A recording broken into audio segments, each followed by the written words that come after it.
My goddaughter and I have just now been in a chat about philosophy, the loving of wisdom. And there's no suggestion in that word that to be a philosopher, a lover of wisdom, that it is to be smart or bright or clever or anything, or even wise, really. You just have to love it. If you love wisdom, you're a philosopher, even if you're an idiot and stupid and bad, even at wisdom. You just have to love it. All right. What prompted this chat that we were just in? Kanye West. He's been out trying to save humanity again. What's he up to? All right. I heard him. My goddaughter put me on to one of his interviews. Lex, one of my mates on podcasts, he's been interviewing Kanye West. And Kanye West, oh my God, let me think. Look, he is claiming to be some sort of god of wisdom. From what I could tell, very little of Kanye West have I ever listened to. Whatever's been thrown my way, and that's about it. I don't follow the guy. But just at the moment, he is on a bandwagon of some sort, where he wants to spread wisdom, his wisdom, around the world. He really wants his voice to ring out around the world. His voice does ring out around the world. Now, what is he up to at the moment? Okay, he wants to, clearly, he's preaching an anti-Semitic message. Just plain and simple. He claims it's not, but it is.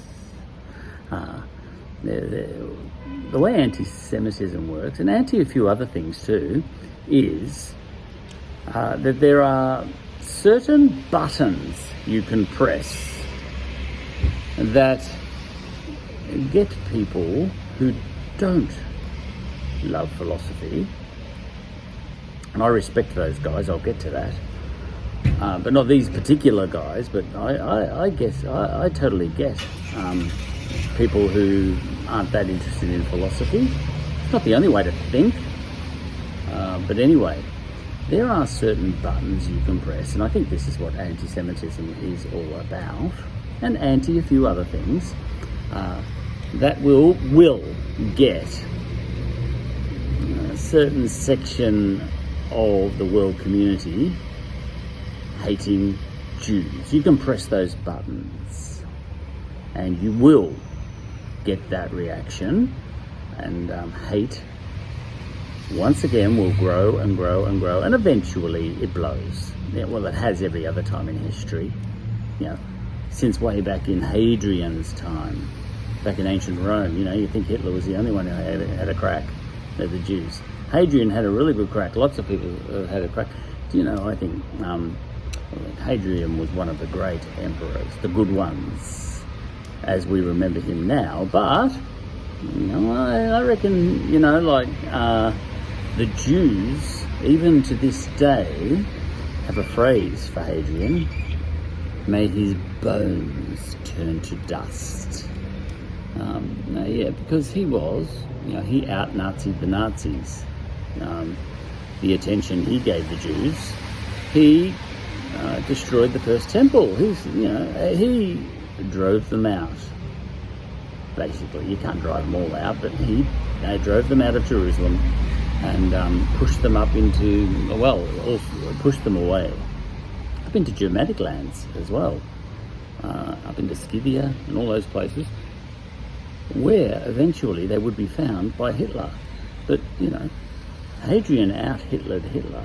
But anyway, there are certain buttons you can press, whether you're in ancient Rome or in not so ancient Nazi Germany or in the world today, that will start to grow that hatred of Jews. Now Kanye, for his own reasons, I'm sure, well, obviously, is pressing those buttons at the moment. You could list them, but the Jewish media, all that sort of stuff, But what he's doing, if you're going to press those buttons, you either better be extremely powerful, like Hadrian was in ancient Rome, or like Hitler was in his time, in his place. You'd better be either very powerful, such that you can pull that thing off, if you want to start pushing these buttons and getting people hating Jews. The whole they're controlling world money and all that sort of stuff. Look, to a certain extent, all this stuff is true. They dominate educational institutions. They're behind all the power in the world. They're manipulating financial markets, and they're controlling media. They're controlling Hollywood, or whatever the equivalent was back in ancient Rome, and so on and so forth. They're money lending. They're doing all that sort of stuff. Now, these are all buttons you can press. Now, to a certain extent, Jews, like non-Jews, do get into this stuff. Like the English, non-Jewish English people. They've been into a bit of, world order, sort of creation and manipulation and all that sort of stuff too. Have they not? The English, non-Jewish Americans, have they not been into some of this? All right. But anyway, when it comes to Jews, these things, if you push them, these buttons, in a certain way, you can grow that hatred. It just grows and grows, down below in the minds of people who don't love philosophy, or do like an alternative philosophy that is theirs. All right. Now, Kanye West, and this is why it can be, well, I think, wrong to press those buttons, even if you can point to various media outlets and banks and all that sort of stuff, and spot Jews in there. Even if those institutions are dominated by Jews. Nevertheless, if you press those buttons, you can be growing hatred, especially if you press them in a certain way and fairly constantly, and especially to the exclusion of pressing, of mentioning what non-Jews are up to in all sorts of spheres in terms of world order, sort of manipulation, creation, and all that sort of stuff. I mean, did not the ancient Romans, the non-Jewish ancient Romans, did they not give everyone in history a run for their money on that sort of stuff? And those guys weren't Jews. Are the Chinese giving everyone a run for their money right now? Okay. But what you can do is, if like Kanye seems to be at the moment, you're just focusing on the Jews all the time and saying Jewish media has been crucifying me. Get all those buzzwords in there. Jewish media they have destroyed. Jewish media has destroyed my family, which is what Kanye West has been saying. Now, how is he getting away with this? Because he's not powerful. He's got a big voice, but he's not powerful in the way Hadrian and Hitler were powerful. He's not actually able to raise armies at a moment's notice. He's not that sort of powerful. He's a different sort of powerful. He's got a big voice. And he's got millions of people, young people especially, listening, hanging off every word he says. Now, if he keeps pushing these buttons, he can grow hatred in the minds of all these people. And he's misrepresenting that which he seeks to shine a light on, enlightenment-wise, at the same time. But that's almost a side issue. The point is he's in the business of growing hate. He really is. What's he hiding behind? Well, for a start, he's got this thing going at the moment. I can say this stuff because I'm Jewish. Ooh, you know. And then Lex, who was interviewing, said, "You're not Jewish." He says, "I'm Jew. I'm not Jewish. I'm Jew." You know, I wouldn't even let my kids get away with that. You know. All right. So you're saying you're Jewish? No, I said I'm Jew. You're saying you're Jewish. Shut up. You know, is what I would say to Lex. You're hiding me. You know, you're using that as your way of being able to push these buttons. And now another thing you're hiding behind is you say that you are pressing these buttons not for the purpose of growing hatred, but for spreading love. Okay, the devil mixes lies with truth, and he has evil methods he presents as good when he's doing bad. This is what Kanye is doing. Normally I argue both ways a little bit, but you know, Kanye is an evil presence in the world at the moment. Judging on what I heard, which was a full 50 minutes of him talking. Now, the interview I saw was 2 hours long. I stopped at 50 minutes. I was appalled. And you might say, well, you should have listened on, and you know, he might have backpedaled or clarified or whatever. No. If I've gotten 50 minutes in and all I've heard is anti-Semitic buttons being pressed, I'm out of the game. You took too long, Kanye. You know, like if he started to give some context to what he was saying in that first 50 minutes, in the final hour and 10 minutes or 20 minutes or whatever it was, hour and 10 minutes, too late. You know, you had 50 minutes. That's, you know, that's all. All right. Now, side issues that my goddaughter and I have been chatting about is this business of so-called philosophers, you know, because I stand by this. Philosophers aren't necessarily smart, you know, they just like philosophy. They like wisdom. They're not good at it necessarily. And I'm a philosopher, but not because I'm smart. It's just because I like it. I enjoy it. My brain is wired to enjoy it. Big deal. Like, seriously, big deal. Doesn't make me smarter than some, you know, pilot who is fantastic at flying aeroplanes, or, using an example I gave to my goddaughter, some AI engineer who's a genius at maths.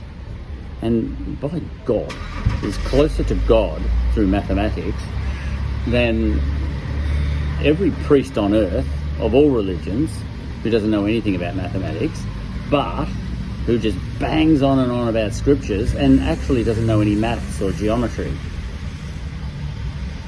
Yeah. Who says those philosophers and theologists and all that sort of stuff, just because they talk about God a lot, who says they're closer to God than just a plain old mathematician, a genius mathematician who gets it? You know, someone who's good at geometry, someone who's good at AI.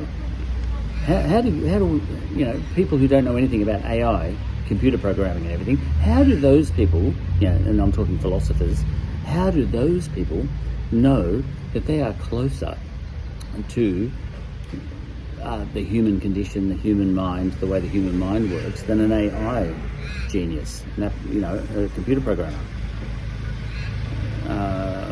If I was just to flip a coin or take a guess, I would say the AI programmer has probably has insights into even the mind of the Pope or a priest or whatever, that the Pope and the priest himself has not got.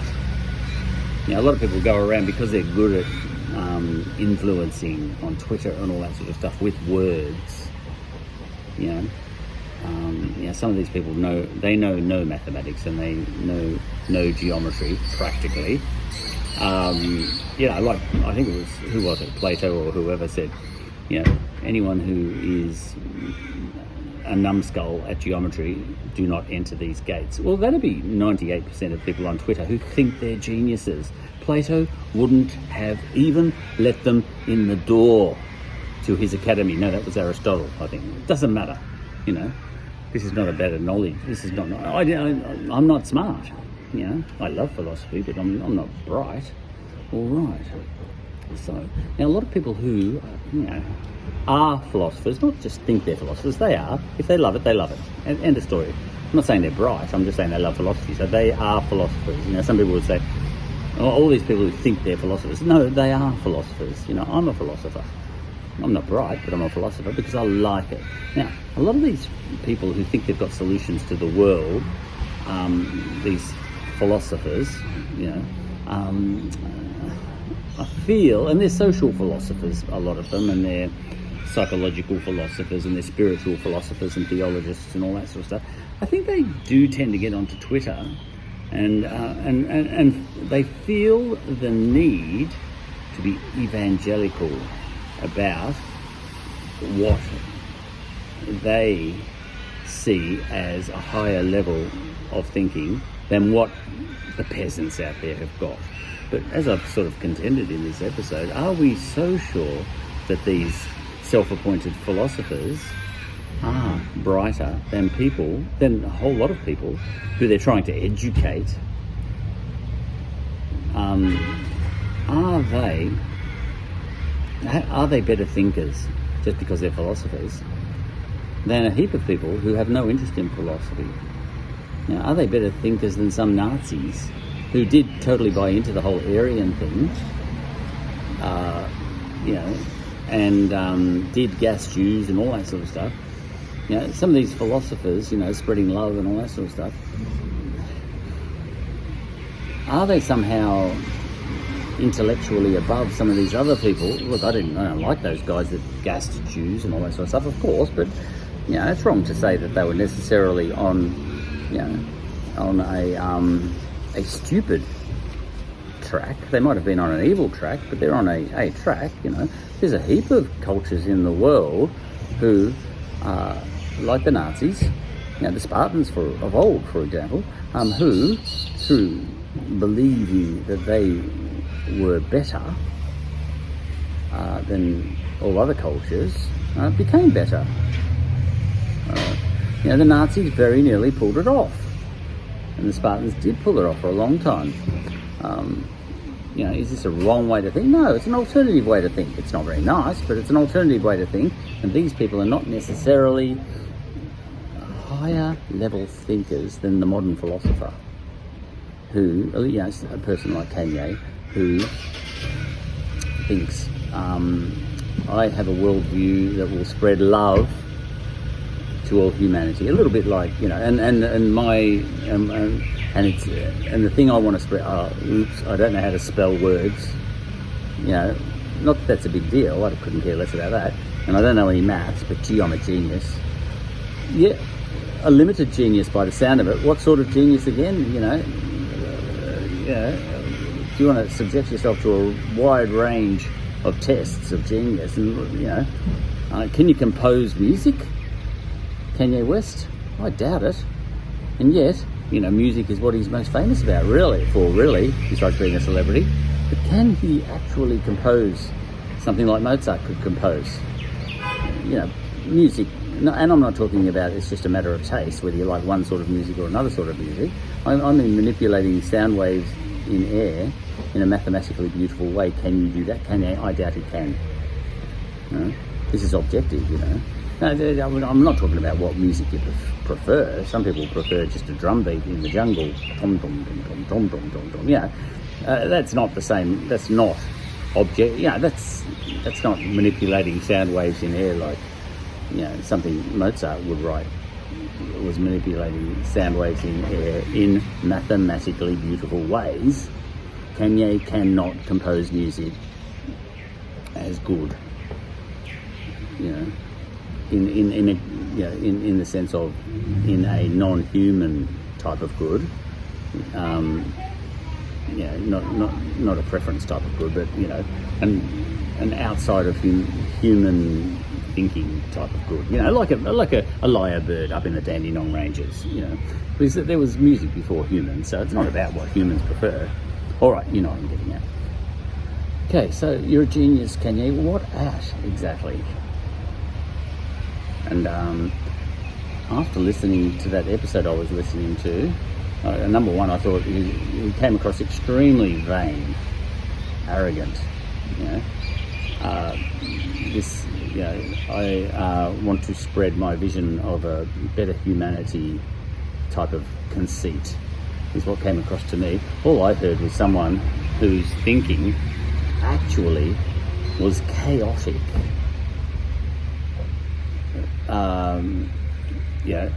And that chaos was interrupted only by him occasionally reminding us he's a genius. And this guy wants to spread, his gospel to the world through some conceit of him asserting that he can make everyone think like him, and if they do think like him, all the things he is saying, all the buttons he is pressing, won't spread hate, they will spread love. But no, not everyone is wired like Kanye West. So when he spreads this message of love, if he actually was a little bit smarter, he would know that when that message of love falls on the ears of people who don't think like him, those messages of love get processed as messages of hate. I'm not sure that he's aware of that. I think Kanye's a douche. On what I've heard so far, I don't like him.